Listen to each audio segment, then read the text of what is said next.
Entonces, dicho esto, pasamos ahora sí al concepto de la psicología de masas. Y cuando hablamos del concepto de psicología de masas, no podemos dejar de hablar de este señor, el francés Gustave Le Bon.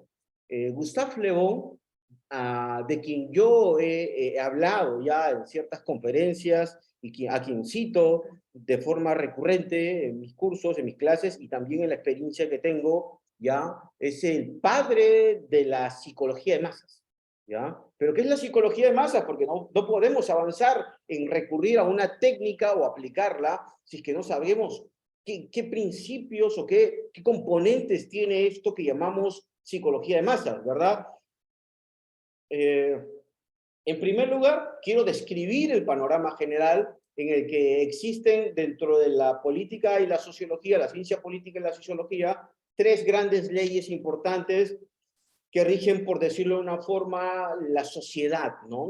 En primer lugar, dentro de estas leyes se encuentra, uno de ellos es la ley de las élites, ¿no? ¿Qué quiere decir esto? Que dentro de una sociedad siempre va a haber un grupo minoritario que dirija a otro. Oye, y esto no importa si eres capitalista, o si eres socialista, o si eres fascista, o si estás en un régimen confesional religioso, no interesa, porque siempre va a tener que haber una élite, ¿no? Para los que quieran ahondar un poco más en estas leyes, pueden estudiar a Robert Michels, el alemán, pueden estudiar a Vilfredo Pareto, el italiano, y a Gaetano Mosca. A estos señores se les conoce como los teóricos de las élites.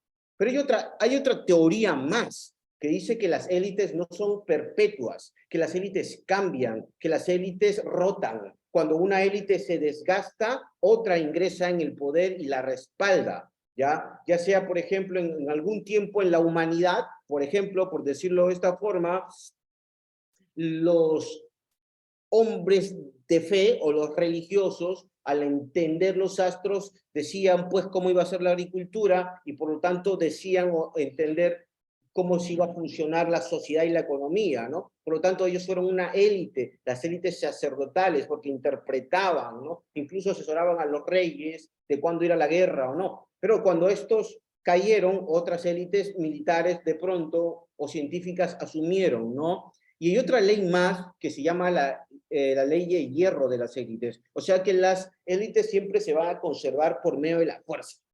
Mira, fíjate, dentro de estas tres élites, les digo esto porque yo hice mi tesis de licenciatura en el ámbito de las opresiones psicológicas y psicosociales. Dentro de estas tres élites no se encuentra cómo las élites manipulan la información para el control de las multitudes. No están aquí, ¿no? Están en otro lado del conocimiento. Pero aquí no está, porque son tres las leyes. No son cuatro, son tres. Son estas que estoy dejando aquí. Y bueno, acá hay un libro muy importante que yo recomiendo, que es el libro de Más Gallo, Los Romanos, Espartaco, la rebelión de los esclavos, ¿sí? En el que básicamente casi lo que no pudo hacer ningún ejército del mundo, los esclavos casi lo consiguen, ¿no? Los esclavos eran muy fuertes, pero eran muy torpes, ¿no? No tenían organización, no tenían liderazgo, no tenían ideas, no tenían nada, por eso podían ser dominados. Entonces, señores, la psicología de masas resuelve este paradigma, el paradigma de cómo vencer sin luchar, el paradigma de cómo utilizar las técnicas de control mental, que han ido perfeccionándose con el tiempo. ¿Qué quiero decir con esto? Para ser mucho más claro, para ser más específico, ¿ya? Que mientras que las leyes de las élites han entendido que hay élites, que hay grupos pequeños que dominan, que las élites cambian, que las élites usan la fuerza, no está una ley, no existe una ley en la que diga que la mejor herramienta de dominación de las élites no ha sido la fuerza, señores, sino ha sido la manipulación y el control mental. Y de eso vamos a dejar evidencia el día de hoy, salvando las distancias, evidentemente, de los conspiranoicos y de las lecturas alarmistas del mundo, ¿no? Entonces, como una rebelión de esclavos pudo casi destruir un imperio, el más organizado y poderoso del mundo, es un estudio que más adelante va a ir creándose una teoría, un método que es justamente para subyugar a las grandes multitudes, porque estas reconocen, las élites reconocen que si vencieran, que si se enfrentaran contra los esclavos, contra las masas, contra los más débiles desde el punto de vista mental, estas los vencerían, porque evidentemente físicamente son más fuertes.